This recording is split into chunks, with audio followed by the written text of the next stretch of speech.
All right, so our next speaker is the founder of capitalism.com, which seeks to defend and promote capitalism as the way we solve the world's greatest problems. He shares his thoughts on business, entrepreneurship, investing, and politics on the Freedom Fast Lane podcast. Let's welcome Mr. Ryan Moran.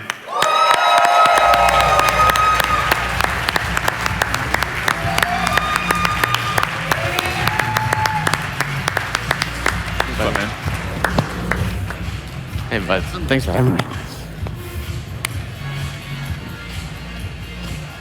Hey, everybody. It's great to see all of you. In 2013, I shut down a business because I felt like a fraud. I woke up every morning hating my life, hating the business that I was in, and desperately needing a change. At that time, that was kind of the peak of the info marketing boom. And if you ask me, I would have told you at that time that I thought it was full of a bunch of fakes and phonies. That it was a bunch of people who were just trying to extract as much as possible. And I considered myself at least trying to be one of the good guys who cared about his customers and delivered something good to the world. But everybody that I hung out with, everyone that was in my little community was not one of those people. And it's really hard to have a certain set of morals and standards when everybody around you is just out there to take their piece. Entrepreneurship for them was a get-rich-quick scheme, even though all of their sales letters said, this is not a get-rich-quick scheme. To them, it was all about the dollars and not about the people. And one day in 2013, I woke up and I said, I just can't do this anymore. Now, I didn't have a backup plan. I didn't know what I was going to do next. I knew I had a certain number of skills that I had developed. And so I took on a couple of clients in the meantime in order to bridge the gap until I found my next thing. It was around that time I knew Matt, I had met Jason, and I started a new business, and I had one little thing going for me, which was the fact that I had this set of experiences and I had this set of marketing skills that I could put behind my business. And on June 5th, 2013, something magical happened. I took my first sale on Amazon. Does anybody remember that feeling? That first sale. Oh my goodness, this is real. I matter, I'm important. So that happened on June 5th of 2013. And over the next 12 months, that would become $10,000 a month, then $50,000 a month, then $100,000 a month. And this continued to grow. And some of you have seen that evolution over the last 3 years as we've been here in rooms like this together and watched them grow. And when that business was at about $200,000 to $250,000 a month, right when I'm flying high, right when I'm on top of the world, at the peak of the ego, I was brought to my knees. The most humbling experience of my life. The most humbling day of my life happened on my birthday, October 3rd, 2014. And it didn't come in the form of a business hit. It came in the form of a plus sign. And that's when Tish got real. Because it was then that I realized that if this whole thing came crumbling down, if this whole thing went away, and we all love to not talk about that fear that happens of what happens if it goes away or a pesky competitor comes in and ekes my margins, and there's a whole lot of people moving in, and we don't like to talk about it, but all of a sudden I realized that if I didn't do something about that, that affected more than just me. It affected my unborn daughter as well. And that's when I decided it was time to put on the big boy pants. Because it was time to think about something a little bit bigger. This had to be sustainable. This had to be something that lasted more than what I had seen crumble in the info marketing world of people just taking. And I realized I had never really broken that pattern. I had set this up as a cash flow business, as a business that I just wanted to extract money from, and I hadn't really built a plan that was bigger than just the thing that generated cash. And it was time to do something about this. About 3 months later, I got a phone call. It was from my business partner. My business partner had a little bit of shakiness in his voice. And he said, Ryan, is there such thing as a false positive pregnancy test? And I said, you too. And now we were in the same boat together. So my business partner and I both went through this transformation of realizing that this had to be something real. And I also realized that I had had the benefit for many years of being one of those guys who really had nothing to lose. I realize now that many people become entrepreneurs and they have plenty to lose. Taking a risk of leaving the corporate world, taking a risk of leaving the security of a job means a lot more when there are repercussions to something failing. When you're young and have no obligations, who cares? You can do whatever you want. So I realized that there had to be a better way of repeating the patterns that I had seen in the info marketing world of trying to take as much as possible and watching it all crumble down very quickly.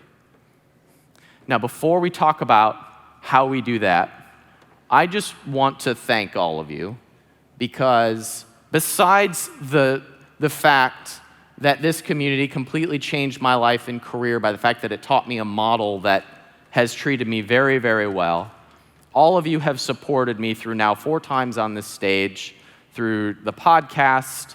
I'm so thankful for this community and for Matt and Jason, and I know I'm not the only one. So can we thank the 2 of those guys? And thank all of you.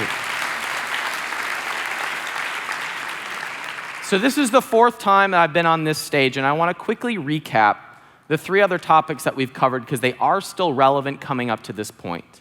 The first time that I was here, we talked about the Amazon launch formula.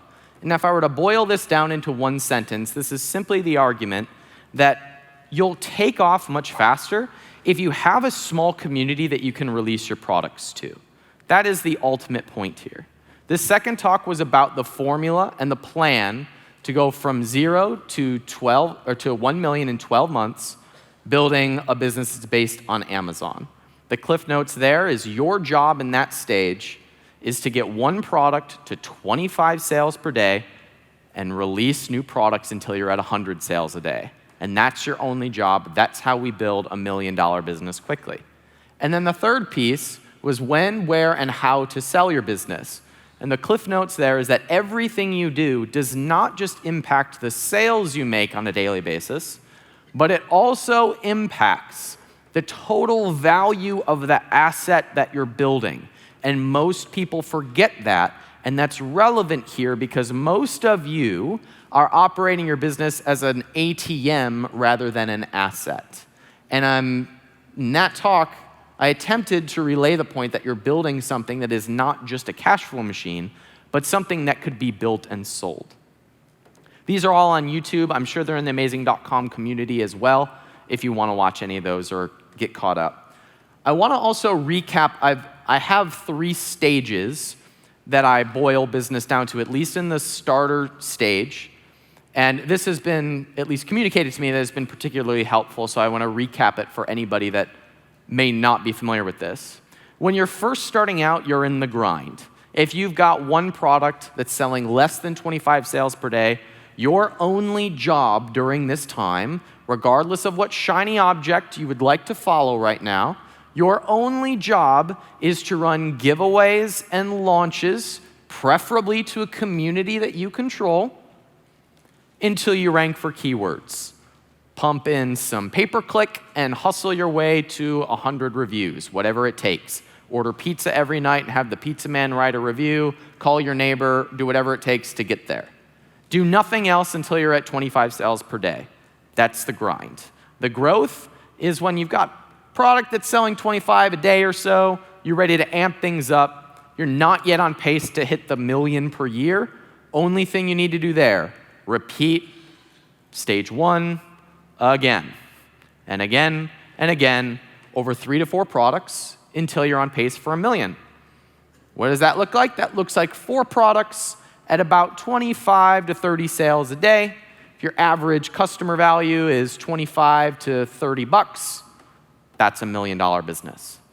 And then stage 3 is what I call the gold, which is you've got several products selling well, you've got a machine starting to grow because you've got repeat customers now, it's starting to build.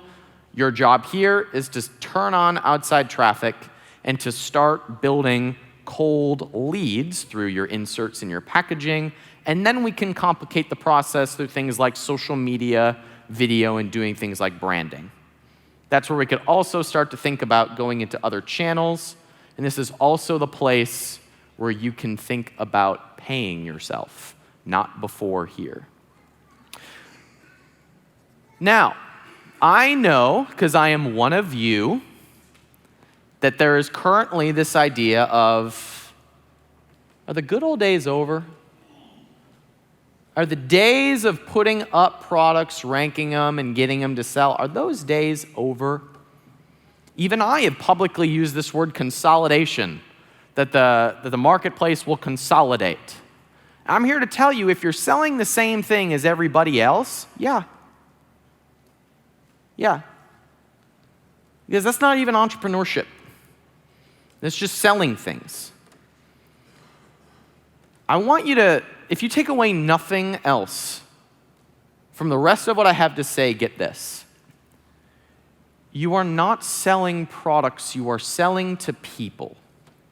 And that is a big, big difference. Today, sellers are selling or trying to sell the exact same products as everybody else, some with the exact same copy as everybody else. Oh, does that bullet point work? I'm going to throw that into my listing and get a conversion bump. Hey, what headlines are you using? Oh, that's the image formula I should follow? I'll do that so I can get a bump on sales. We all know that there are people who are frustrated with this and are resorting to black hat tactics in order to rank for keywords.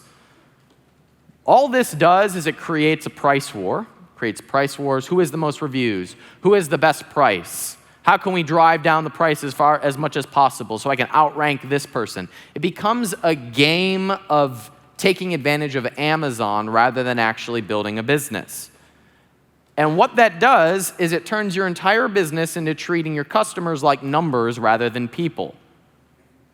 Our community now, I hear the conversations talking about very minute details rather than how we're actually building a business.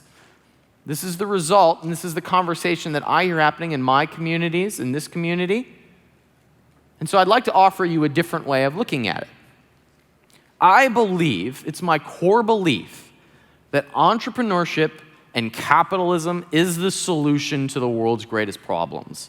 In 2016, when we have politicians and media telling us that we need solutions outside of ourselves, I believe that it is entrepreneurs and capitalists who actually bridge those solutions and make change in the world. But entrepreneurship is about creating new value. That's what an entrepreneur does. An entrepreneur solves real challenges. That's how you make the pie bigger. It's how you bring new blood to the marketplace. So I ask you, does your business solve any problem? If your business went away, would anybody care except you? That thought of what if this all goes away, what am I going to do? Does that concern anybody but you? That's a real question.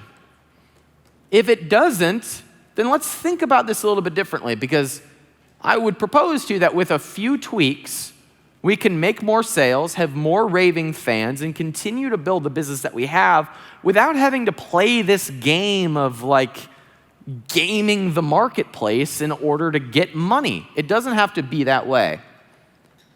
But if your business only sells what's already selling on Amazon and brings nothing to the bigger picture, then the way you are forced to think is to just take out of the pie. There's this pie, there's this number of sales, and I've got to get my piece of it. It becomes this game of reviews and outspending on PPC and who can bully the other person out of the way to rank for certain keywords. So what do we do about that? How do we make a business that's bigger than this game of Amazon? How do we make the pie bigger? If you use the words, I run an Amazon business, I think that's a way of saying I don't have a real business. Look, this is a huge shift for me, and I want you to get this. You don't have an Amazon business. You have a business that collects its orders on Amazon. That is a vastly different proposal, is a vastly different way. Amazon makes things so much easier for us. But if we stop the conversation there, we miss all of the good stuff. If you are restricting yourself to only thinking about Amazon, you miss the business principles that can make you successful. I remember a video Matt did once, and I thought this was brilliant. Matt did this video in which he showed basically two circles on a whiteboard, and one showed the old way of doing things. And it showed that businesses had to do fulfillment, and they had to do marketing, and they had to do customer service, and they had to do shipping and warehousing and sourcing. And then on the other side, there was the new way, which basically crossed out everything but marketing, which is the beauty of the model that most of us follow, where we get to automate everything except the marketing. But we've traded real marketing for simply collecting as much out of the pie as possible. That's not real market. That's not bringing new people to the marketplace. Now, to put this in context for you, Amazon sales in 2015 were $113 billion. That's a big pie. There's a lot to get out of that pie. We can't ignore that pie. All right, people in this room have gotten rich off having a piece of that $113 billion. But total e-commerce sales in 2015 were $1.67 trillion. Now, I know that's hard to see in your mind, so this is what it looks like visually. The green is Amazon. The orange is the rest of e-commerce in the world. And we are sitting here scrambling and fighting over the 6.7%. Interesting. So here's the pivot.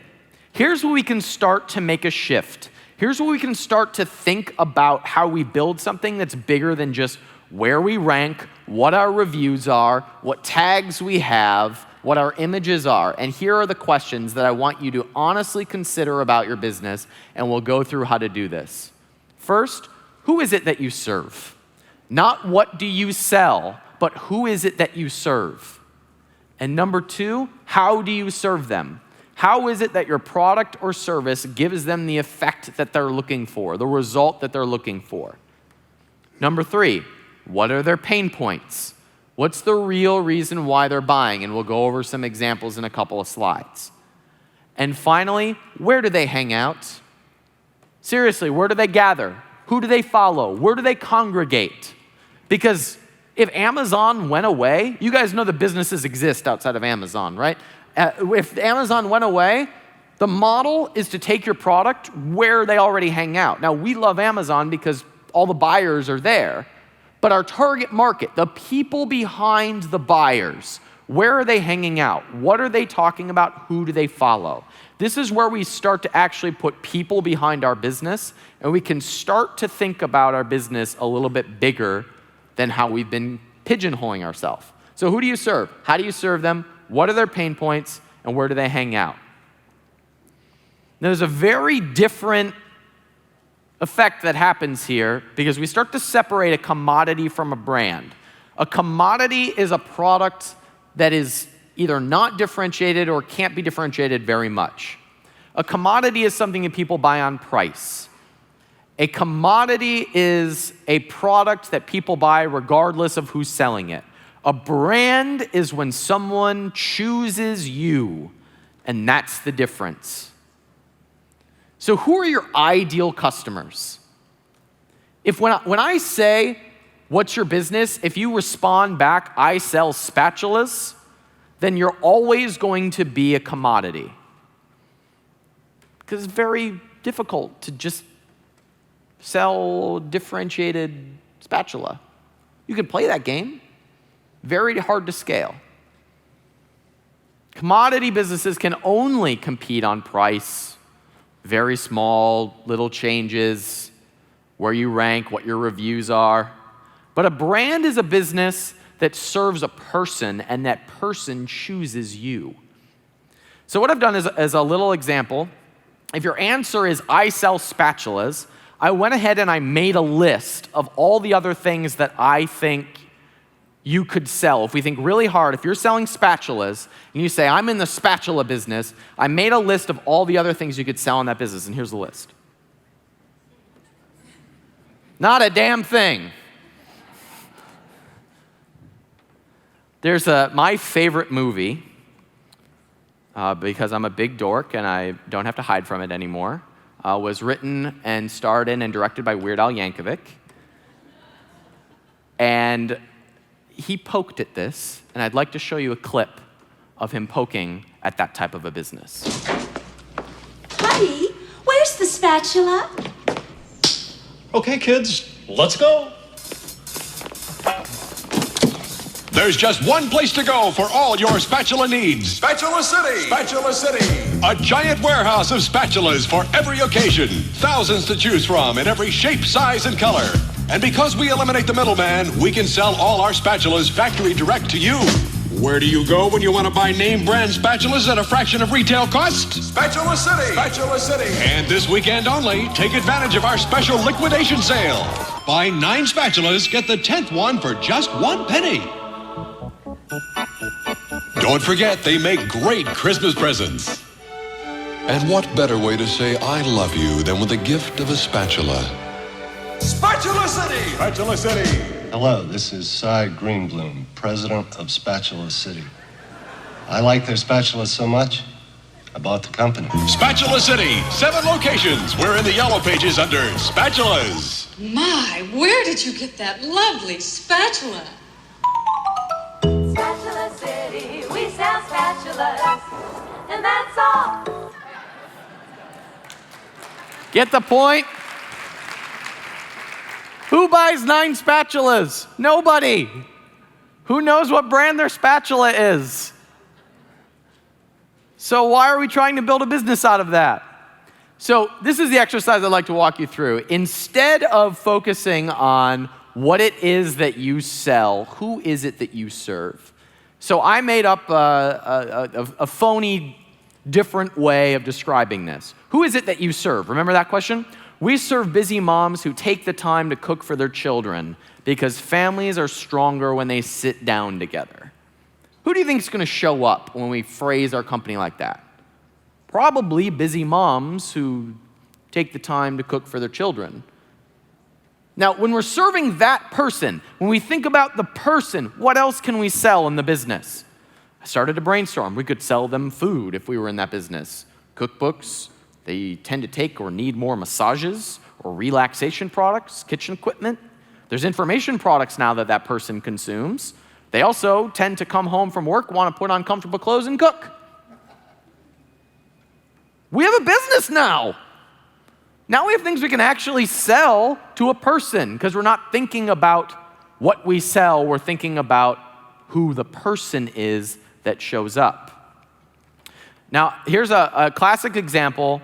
I started to think this way after reading the book, Start With Why by Simon Sinek. If you don't want to read the book, watch his TED Talk. I went through, basically I applied his philosophy to this example. There's 2 ways to describe your business. One is what you do, the other is why you do it. So here's a classic example of talking about what we do. If we sell spatulas, we sell spatulas. They're really great. They're sturdy, long-lasting, and they look expensive, but they're not. We have great customer reviews. Want to buy one? What does this look like?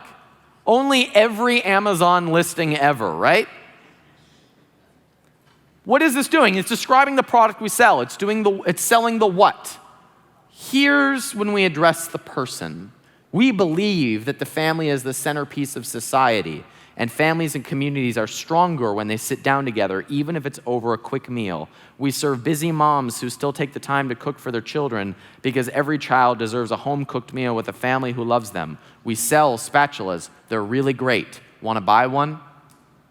Do you feel the difference? It's the same product. All we've done is we've addressed who it is rather than what it is. We've chosen who it is our ideal customer is, and we can speak directly to them. Everything shifts. So, if you take one action, let's borrow this from the book of Joshua. Choose this day whom you will serve. As for me and my business, I will serve blank. Who is it that you serve? Please answer this question. It will shift everything about how you show up in your business from now forward. Now the question always comes up, but won't that pigeonhole me? Won't that ruin my market potential? Won't that cut off all the people who are not busy moms who cook for their children? When I was in university, I had a professor who was considered an expert on something called product diffusion. And it was basically the theory of how products got released into a product cycle. Now, the first piece of this, that first deviation, the dark blue, on this graph is called your tech enthusiasts. They're your innovators. They're the people who will wait outside for the next iPhone, regardless of what it is. They will stand in line in the rain for 24 hours to say that they have the new iPhone. That is a very small percentage of the community and the total buyers. But they make a lot of noise. Why? Because they connect with something about the product and the brand. It is them who then are the trendsetters and bring in this green section, those people who say, oh, that looks pretty cool. I'm going to go get one of those. I'm ready. Yeah, I'm ready for an upgrade, so I'm going to go get it. I love Apple. I buy all Apple's products. And it's them who then use it, take it to work, take it home, and they bring it to the pragmatists or the early majority, the people who say, these things are really catching off. I'm going to get one of those. And then you have those who are like, they still love their iPhone 4. They finally upgrade. And then in the red, you've got grandma, right, who's still got a rotary phone. So this is the product. Now, what we're doing is we're going right for the blue. I just want to rank for the keyword, get the sale. That's all I want. And only a few people can win at that because that's a fixed pie. But if we go after the innovators, if we go after those people who love what it is we do, who are connected with what we have, who believe what we believe, they drive the rest of the curve. Now, somebody asked me the question. They said, I hate to ask this, but what if I really don't care about my customers? I have a friend who doesn't care about his customers, so how would you suggest this? Now, it's a good thing to care about your customers. But even if this is just a cash flow business to you, you will influence more people and take more sales if you choose who your market is. They will rally behind you. They will buy from you again. They will come back. They will share it with other people who might not buy on the target market where you are listed. They will create more sales. Even if it's just a cash flow machine to you, your ideal market will be the people who spread your brand. Here's your second action item. Remember we talked about what are their pain points? How do we serve our market? Most of you are painting a beautiful picture in your business of what it will be like when someone becomes a customer. But the truth is, most people don't care if they go to heaven, they just don't want to go to hell. Most people just don't want pain. 98% of people buy on pain, not pleasure. Interesting fact. They found that the people who are more motivated by pleasure rather than pain, entrepreneurs. Interesting. But the vast majority of people buy on pain, not pleasure. No one actually wants to eat kale. They just don't want to get cancer. I eat kale every day. I said this once, somebody was like, I love my cheddar crusted kale. And I said, that company knew everybody hates kale, so they crusted it in cheddar. That's why they're in business. Nobody actually wants to eat vegetables. We all want to eat pizza. We're just trying to avoid pain. No, most people don't even really want to run businesses. They started a business because they got tired of their damn alarm clock. They started their business because they wanted to quit a job, because they couldn't take it anymore. Most people don't want to work out. Most people don't want to lift weights, but one day they say, never again will I look in the mirror and see this. That's pain. That's what drives most behavior. Oh no, you missed that putt again. You probably don't have enough time to practice. You can have more time to practice your putting with the Potty Putter. When you're bored in the bathroom, you rush, and that's unhealthy. But with the Potty Putter, you'll take the time to play with your putter. Where did I park my car? Oh no.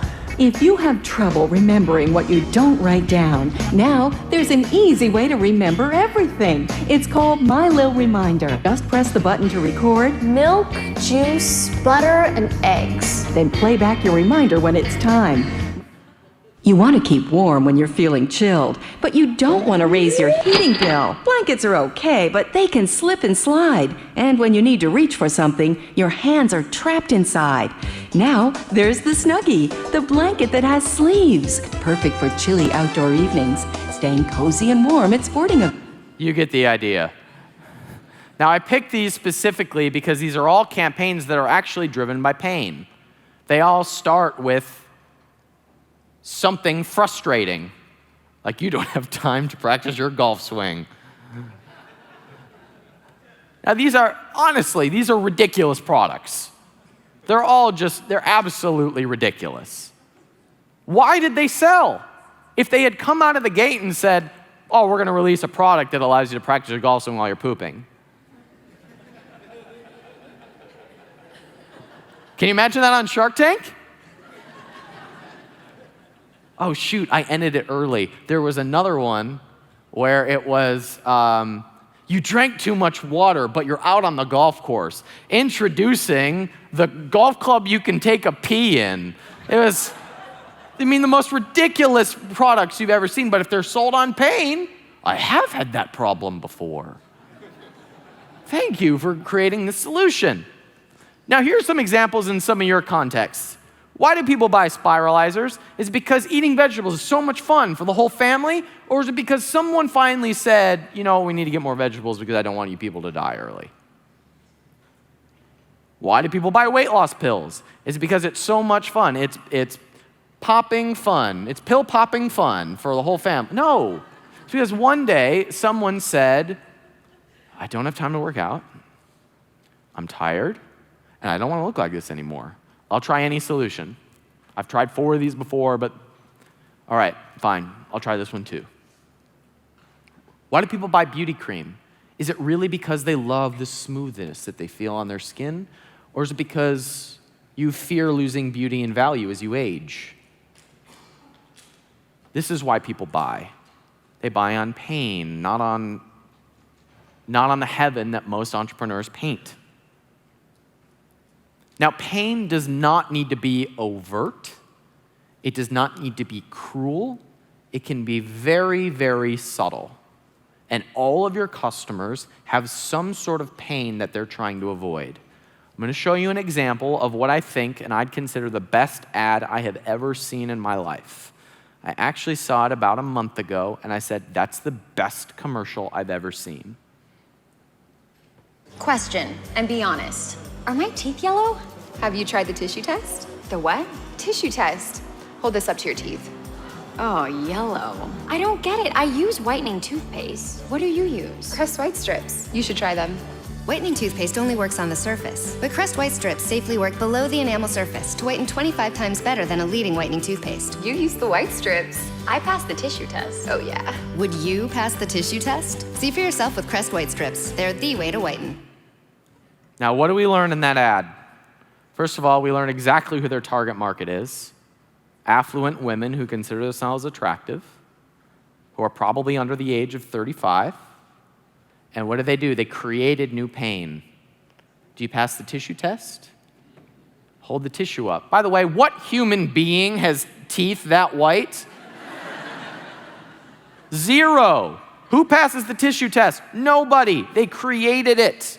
It's new pain. I watched that, I was like, oh my goodness, that's good. And now every woman in that demographic is like, I wonder if I pass the tissue test.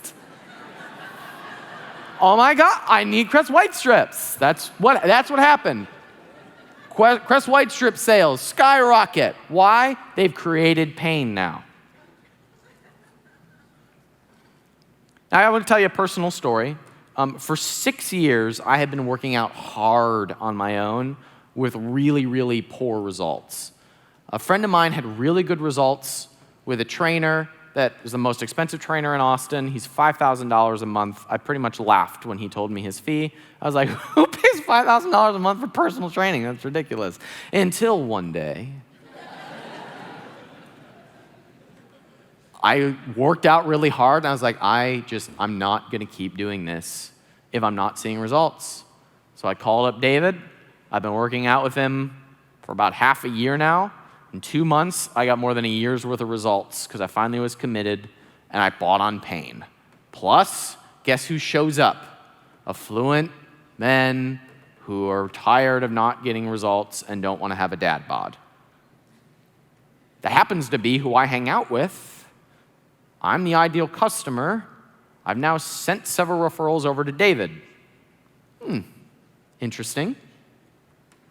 So give your target market what it wants. Give them the solution to pain. They will go out and bring other people. They will become your super fans. But this will never happen if you do not know who your market is and what their pain points are. It will never happen if you never address that. You will never build a raving fan base. You will never have an audience unless you address this first. My favorite company right now is called Julian Bakery. As I was going through my fitness transformation with this trainer, I discovered I loved Quest bars.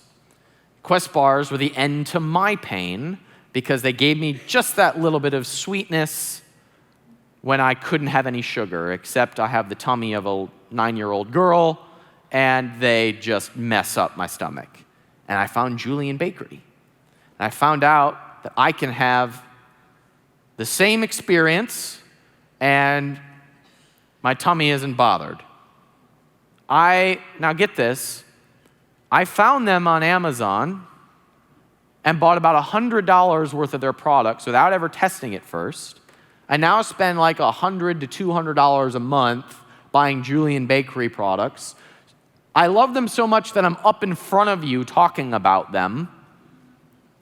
I have stalked them on Instagram. I have made recipes out of it. I'm a super fan. I buy all of their products. Now, they must have a really, really solid base on Amazon, right? This is their store. I know this is hard to see. 15 reviews, 3.5 stars. 34 reviews, 3 stars.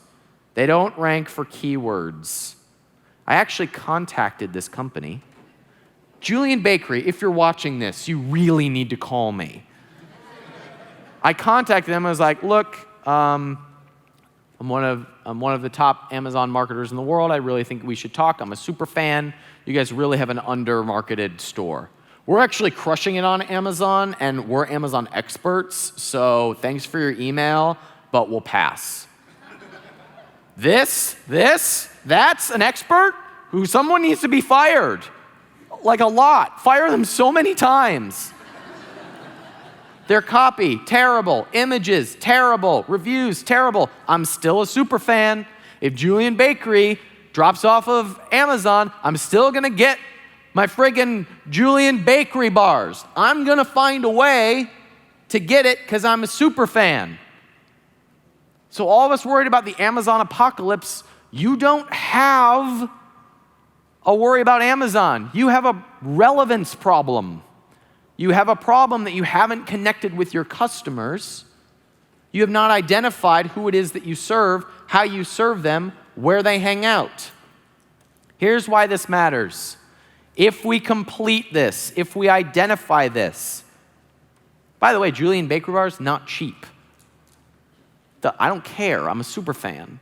They could charge $49.99 for a dozen bars, I'd still buy them because I'm a super fan. What does that create? Okay, how many bar companies are there? If a new one comes out tomorrow, am I immediately gonna switch over because they rank higher for keywords? No. So when we know exactly who it is that we're serving, we give them the solution to pain, we talk directly to them, we can charge higher prices. It doesn't matter so much what our review count is. It still matters, yes. But we have raving fans now. We know exactly who we're going to serve rather than what we will sell. We know what their pain points solve rather than just what the product is. The result of this is that we get higher profit margins, we have less competition because we've got raving customers. Also, we have a business now that attracts customers outside of Amazon. I can tell you also from experience that this will drastically impact your valuation as a company. Most of you who are running around scared right now thinking about selling, awesome, I've done it. I've sold a business that only took orders on Amazon, great day. But if you're selling out of fear, it's because you don't have the base that's behind you because you truly identified who it is that you serve. So this will raise your valuation drastically because it makes you more solidified as a company. It gives you higher profit margins. It increases the times that people come back and buy more. So once we've identified these questions, what the heck do we do next? It's then we pivot and we simply spend our time getting in front of our ideal customers. This is the pivot point. We now go out and we do real marketing. Where do our customers hang out? That's the next piece of the puzzle. Look, we are all taking orders on Amazon. It is wonderful. It has changed all of our lives. The beautiful thing, though, is that everything is automated except the marketing. We just forgot the marketing piece. We forgot it, and we forgot that marketing is communicating to people rather than scrambling for reviews and rankings and price positioning. We're going after the 6.7% rather than the 93.3%. Yes, rankings and reviews and keyword rankings, they all play a part in that startup process. You should absolutely focus on it as you are grinding, as you are growing, as you are getting on the path to $1 million. But it's 6.7% of the total picture. So here's how we market beyond Amazon once we know who our target market is. We all hear this phrase, build an audience. That sounds like work, doesn't it? But it's way easier when we're targeting a group of people who will love us because we solve their pain. Have you ever sold the same product to somebody who just loves you and then that product to somebody who just thinks you're a scam? Same product. Was it you? Sometimes it's not you. Sometimes it's not your product. It's simply who you sold it to.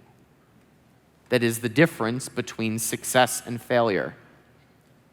Good customers, ideal customers, bring more ideal customers.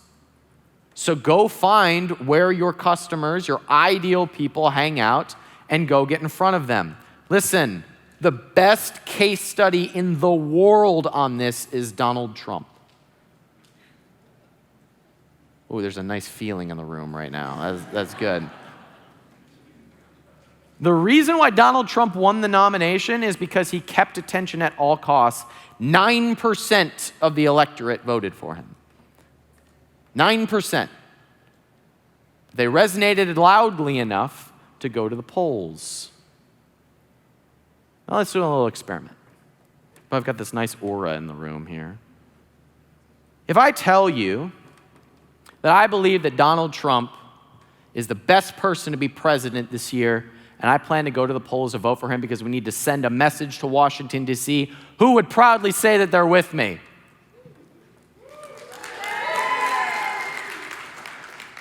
Ooh, there's a nice feeling in the room right now. Now, of those of you who clapped and cheered, how many of you are more likely to resonate with me moving forward? 2 of you. Woo! Point made! Now, to the rest of you, how many of you immediately want to discount something that I said earlier because we don't align?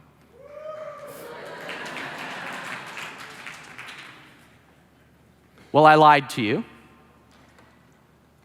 because I would never trust that crazy person with a nuclear button. And that's why we do everything to get Hillary Clinton into office this November. Oh, interesting. This is fun.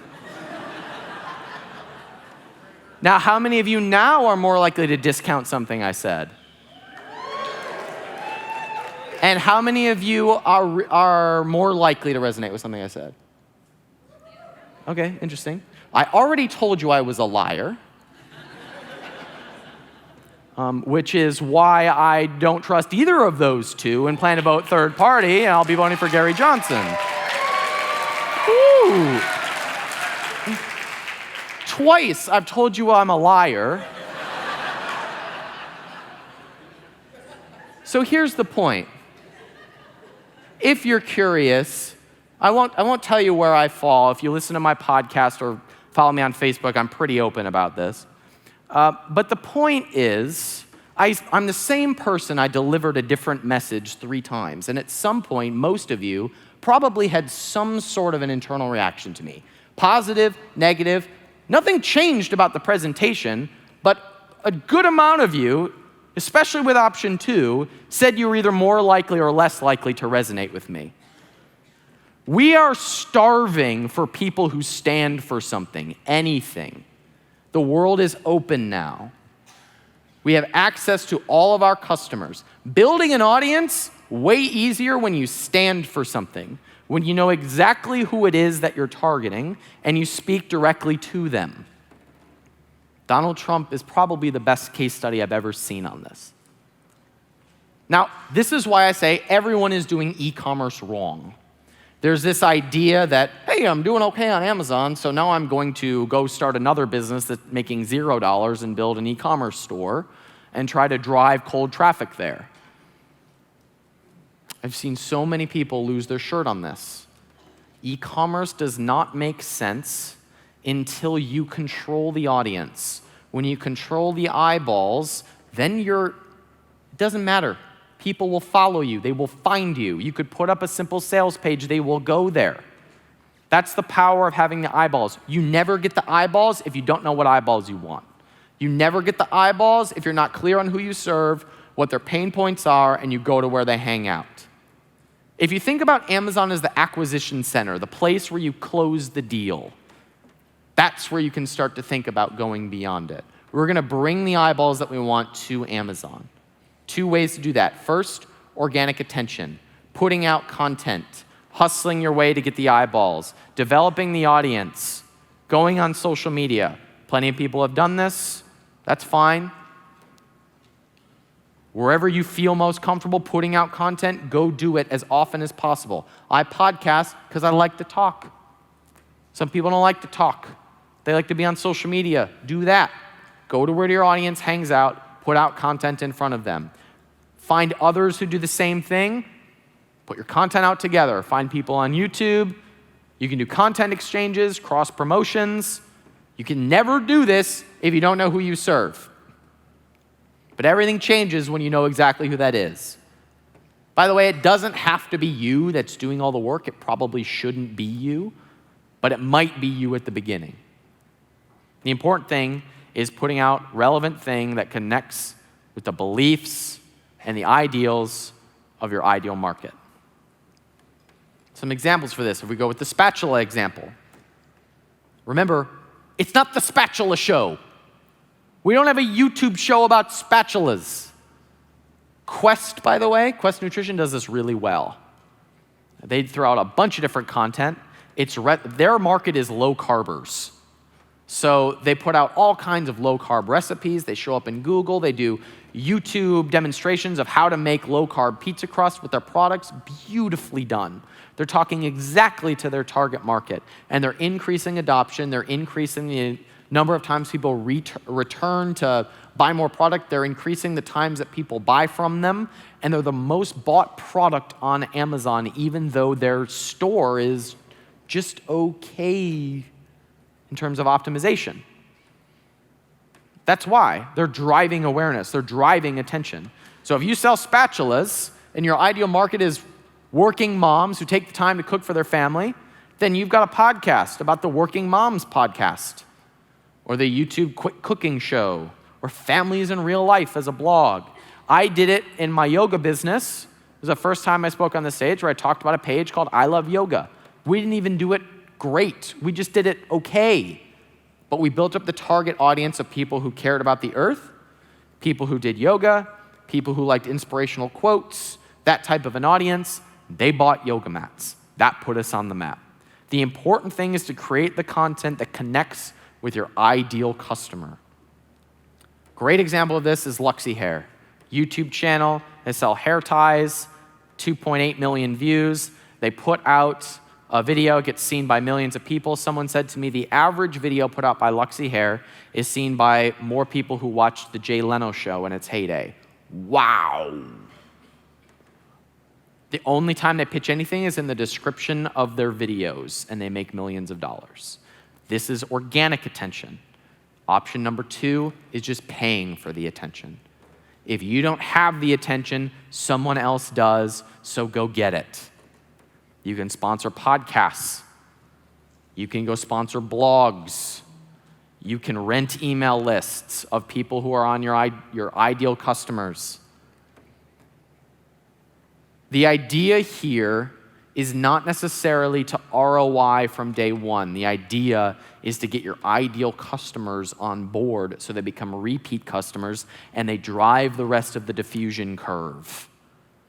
Most of you are missing that. You're looking for ROI on day one rather than who do I serve, where do I get in front of them so they can tell the rest of the world about it. It's okay to start small on this, by the way. Put your message in front of a small group of early adopters. I suggest 1,000 people. When you have 1,000 people, 1,000 raving fans, they will be your early adopters, and spread it to the rest of the world. Look, we all have a bunch of ideas, a bunch of marketing opportunities being thrown at us all the time. This is the filter. The filter is, does this put me in front of the ideal person that I want to serve? I hear crazy ideas of how people are marketing their businesses all the time, doing TV spots, doing magazine drops, paying to be featured somewhere. The question is, does it put it in front of your ideal person? That's all that matters.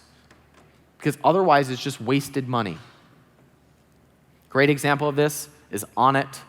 They're based here in Austin. Aubrey Marcus starts a supplement company. He thinks it's cool. He calls up his buddy Joe Rogan. They put it on the podcast. It's the ideal audience. It blows up. It's now a $20 million a year company. Their main marketing strategy moving forward, sponsoring more podcasts. Another example, my buddy Drew Canoli starts Organifi. He's got a YouTube channel. He sells green juice powders. He goes on other people's YouTube shows. He calls his buddies to feature it to their email lists and on their YouTube channels. And oh yeah, they make millions of dollars on Amazon. Why? Not because their listings were that great. For a long time, they had like 3.5-star reviews, and they're double the price of their next highest competitor. But they had the eyeballs. They built up the following. So where do I start? What do we do with this? My suggestion, identify who are those 1,000 early adopters. Where are they hanging out? Go after them. It's okay to pay. or it's okay to just hustle your way there through content. Either one's fine. And how are you going to get them involved? You're going to do it. You could do a challenge, an online challenge, or have them participate in a global mission. Just solve their pain point. That's a great way to do it too. Your early adopters become the people who are your best reviewers. They are your ambassadors. They're your core buyers who come back to you over and over again. And when you've got 3 to 5 products performing, when you're on track for that million, following that 3-step process that we went over at the beginning, that's when all your focus goes to marketing and influence. That's when all of this really, really becomes important. If you can do it earlier, great, because it makes your launches faster. It makes you getting reviews easier. It's when the snowball really starts to move. So who do you want to attract? Adjust your listings to attract them. It's okay to turn away people who aren't your ideal buyers in the first place. Talk to your specific target market. Do it in your listings now. Go where you're strong. Where do you already have people rallying behind you?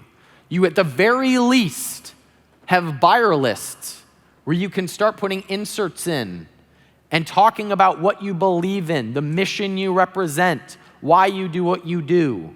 Getting them to think about you more than just the spatula they bought on Amazon. Speak directly to the people you want to attract, and they will be attracted. So what message could you put in your inserts, on your boxes, in your listings that filter out the people that are not your ideal buyers, and they get your ideal people to rally behind you and start talking about you? Your greatest source will be your existing buyers. If you can get them to follow you in a different methodology, get them to follow you on Facebook, Instagram, get their email address. Because then at the very least, if you don't know who you serve, you can find out who's showing up and loves you. At the very least, you can find that out. So start where you're strong. Where do you have a following? Where do you already have buyers? Go there, and that's where you start. That's the nucleus where everything will grow. So here are your action steps. Number 1, choose this day whom you will serve. Define who your audience is. Who are your ideal customers? Solve their pain. Number 2, present your solutions, your products, to the ideal customers. Go after the ideal super fans, wherever they hang out. They will drive the rest of the product adoption. Those early adopters will be the core group that brings you into the mainstream. And you can start marketing outside of Amazon by going where your audience already hangs out. And here's what happens. You get higher profit margins because people choose you. They don't just see you and buy, they choose you. You have less competition and less price sensitivity, so you can stop worrying about it all going away. You have an audience that you control, so you can compete in multiple channels. You have more stability, more predictability. You have happier customers because you're actually doing good in the world. You have a higher valuation because your customer value skyrockets. And that is when you have more than an Amazon business. My name is Ryan Daniel Moran. My main website is capitalism.com. I run a podcast where I talk about this stuff more called Freedom Fastlane. I do events here in town called Freedom Fastlane Live. But before I hop off, it's cool. Before I hop off, I just want to say this. It's my core belief that the change makers in this world are entrepreneurs and capitalists. We are so constantly thrown this message that it's someone else's responsibility and it's someone else's fault. And it's entrepreneurs who take the risk to actually make it happen.